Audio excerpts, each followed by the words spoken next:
Stand-up comedian Kunal कामरा यांनी एकनाथ शिंदे यांच्यावर केलेल्या गाण्यावरून शिवसेना आक्रमक झाली. खारच्या युनिकॉन्टिनेंटल हॉटेलमध्ये जाऊन शिवसेनेने तोडफोड केली. तर दुसरीकडे कुणाल कामरा विरोधात मुंबईत गुन्हा दाखल करण्यात आला आहे. या सगळ्या वादावर राजकारण तापू लागलं.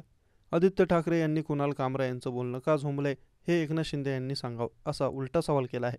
खारच्या युनिकॉन्टिनेंटल हॉटेलमध्ये जाऊन शिवसेनेने कामराच्या कॉमेडी शोच्या निषेधार्थ तोडफोड केली.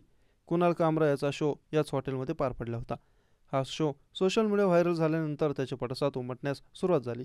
या व्हिडिओत कुणाल कामरा याने अप्रत्यक्षपणे नाव न घेता उपमुख्यमंत्री एकनाथ शिंदे यांच्यावर विनमनात्मक गाणे सादर केले. या गाण्यात गद्दार हा शब्द देखील होता.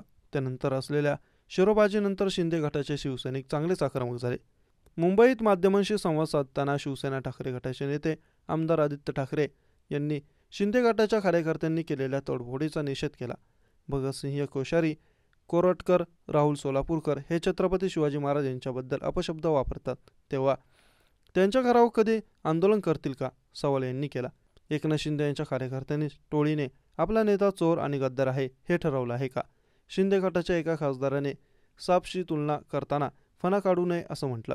एवढी नाचक्की कधी झाली नव्हती, ती आत्ता झाली आहे. मिरची का लागली हे सांगावं, आदित्य ठाकरेंचा थेट सवालच होता. गद्दार आणि चोर हे तेच आहेत असं एकनाथ शिंदे यांनी ठरवले का? कुणाल कामरा याने असे काय म्हटले ज्याने शिंदेंना झोंबलं? एकनाथ शिंदे यांनी गद्दार चोर असल्याचं त्यांनी मान्य केले असा बोचरा सवालही आदित्य यांनी केला. नागपूरमध्ये दंगल झाली, मुंबईत तोडफोड झाली. या अशा घटनांमुळे पर्यटक गुंतवणूकदार राज्यातील येतील का, असा प्रश्न आदित्य ठाकरे यांनी केला. शिंदे हे मुख्यमंत्र्यांवर कोरघोडी करण्याचा प्रयत्न करत असल्याचं दिसून येतं. विधिमंडळाच्या कामकाजात हे दिसून येतं असल्याचं त्यांनी म्हटलं.